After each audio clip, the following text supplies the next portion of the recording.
Assalamu alaikum warahmatullah. Yan wani fatan kuna lafiya, alheri ya ce muku.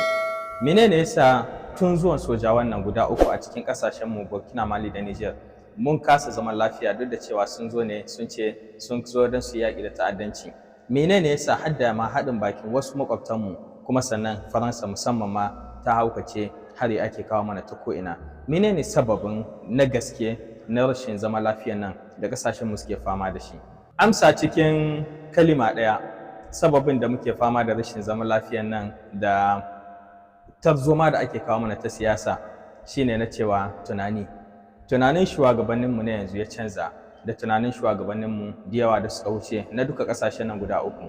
Tunanin shugabannin yanzu nan na kasashen IS, General Chani, General Assimi Goita, Captain Ibrahim Traore sun fara tunani ya suke samun solution ya za su magance matsalolin da kasansu suke da, ko matsalolin tsaro, ko matsalolin bunƙasa arziki, ko matsalolin gine-gine, duka matsaloli wa'annan shugabannin suna tunanin su yi su da kansu da hannun mutanenmu. Tunani na ci gaba. A misali yanzu zan baku. Ƙasar Mali ƙasa ce wanda duka da muka san Mali ƙasa ce da ya zarbata da inda za ta ɗauki ruwa sai ta nemi daga wajejen su Senegal ta yi ƙoƙari ta yi aiki da ruwa kenan ta kawo kaya daga porkinta. Yau Mali ana zancen za su yi port a cikin Mali a wajejen santarkin ma Mali. Ta yaya ne za su yi wannan abun? Za su yi aiki da tekun Senegal. Daga tekun Senegal a wuri da ake kiran shi port na Saint Louis, wuri ne na port a bisa kan ocean kenan, daga ko ina ana iya kawo kayayyaki. Kuma za a yi aiki da fleuve kinsu kamar yadda muke da fleuve na Niger, suna da fleuve na Senegal da yake hitawa daga port kin Saint Louis. Ruwan fleuve Senegal yana hada Port Saint Louis daga tekun Senegal ya biyo har cikin Mali a wani da ake kiran shi Abidjan a wajejen region Kinkayes. A wannan za a gyara wurin nan ya zamanto rivier ne, za a ƙara mushi zurfi, za a ƙara mushi faɗi, sai manyan bato wanda a voyage ɗaya suna iya ɗaukan kunaji 6,000 ton su rika ɗauko su daga bisan ruwan Senegal suna wucewa, sai zamanto kamar Mali tana da porkinta ne na kanta. Wannan program kin deja an ba da daman shi, akwai kungiya da take hada kasashe Mali da Guinea Conakry da Senegal da Mauritania wanda su ne suke mu'amala da harkan fleuve Senegal. Shikenan har sun sa yarjejeniya, sun ba da umarnin za a fara wannan aiki a watan Abril nan da wata biyu. Ku diba tunani na bunƙasa arziki wanda Mali shekara da shekaru shugabannin ta busu yi ba, kullum suna neman a taimaka musu.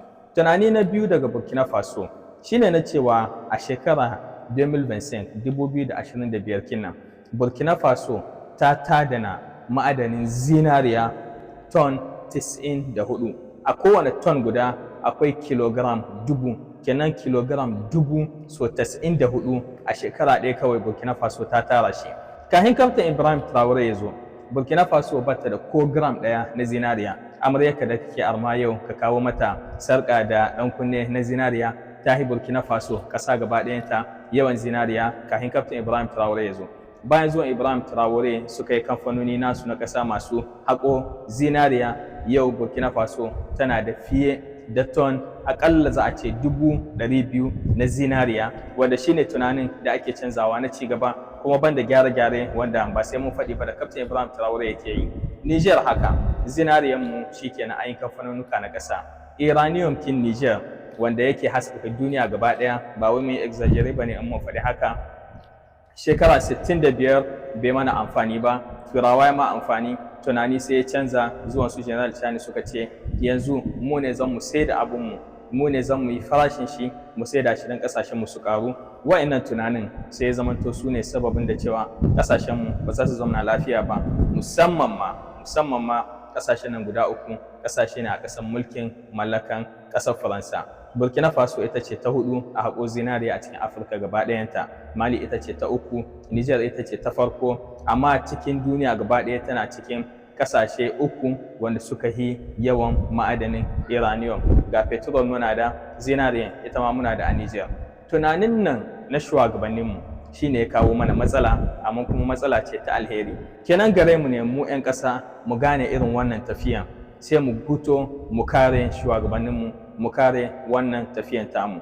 Yau duka zargin da ake ma shugabanninmu masu sukan su ko 'yan siyasan ko 'yan demokarasiya, yawancinsu za ku gani jaluzi ce. ba su son, ina ƙara faɗi kullum a kowane bidiyo, 'yan demokarasiya ba su son su gani sojawa sun yi aiki sun gina ƙasa wanda su suka kasa, tunda sun san in sojawa suka tabbatar da yin aiki ta ƙare musu. Shine abin da ya faru a ƙasashe da yawa. In kun diba ƙasar Misra, sojawa ne suke mulkinta, babu farar hula da zai yi mulkin Egypt har duniya ta tashi, sun yi SAA kuma sun kasa, yanzu sojawa ne kullum suke rike da ita. China da Rasha, ƙasar Amurka Pentagon ne, duka harkan ƙarfi ne na soja yake tafiya da arzikinta. Faransa ita da kanta ci gabanta ƙarfi ne, su je su rika yin kudeta a ƙasashenmu suna kawo mana turai suna satan mana arziki, ƙarfin soji ne. Tunanin shugabanninmu da ya canza ya zamanto cewa su ƙasa ce suke yi ma aiki arziki da ma'adani na ƙasa, kuma suke tunanin neman solution. Yau Mali tana neman ta jayo ruwa daga Senegal, yau Burkina Faso tana yin kamfanoni na zinariya nata na kanta, yau Niger tana yin noma da nata da kanta a cikin gida na cewa ba zan mu kawo abinci daga waje ba. Tsaro ƙasashen IS muka ce mu ne zan mu tsare kanmu, aka zo aka kafa ƙungiya ta sojawa 6,000 nan na ƙasashen IS, mu muke mu'amala direct da wanda muka ga dama na saida musu abin da muke so ko sayan abin da muke so. Wannan haɗari ne, shi yasa ba a bari mu zauna lafiya.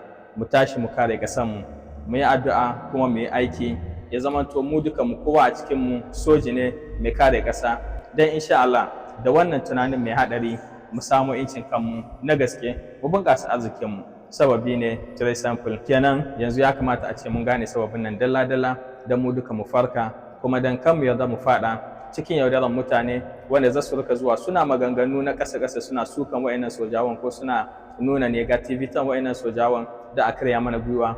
Tafiya ce ta shekaru da yawa, ba wai kawai cikin shekara 2 ko 3 ko 5 ba za a zo a warware a ce duka komai ya yi daidai. Insha Allah kenan mu kama musu dan kasashenmu su warware mu ci gaba bi iznillahi. Allah ya sa mu dace. To mai sauraro, sannu mu da haƙurin sauraron wannan labari a cikin wannan tasha ta mai albarka. Sai dai idan ya kasance ka saurari wannan labari tun daga farko har zuwa ƙarshe, to muna so ka bayyana mana ra'ayinka a comment section.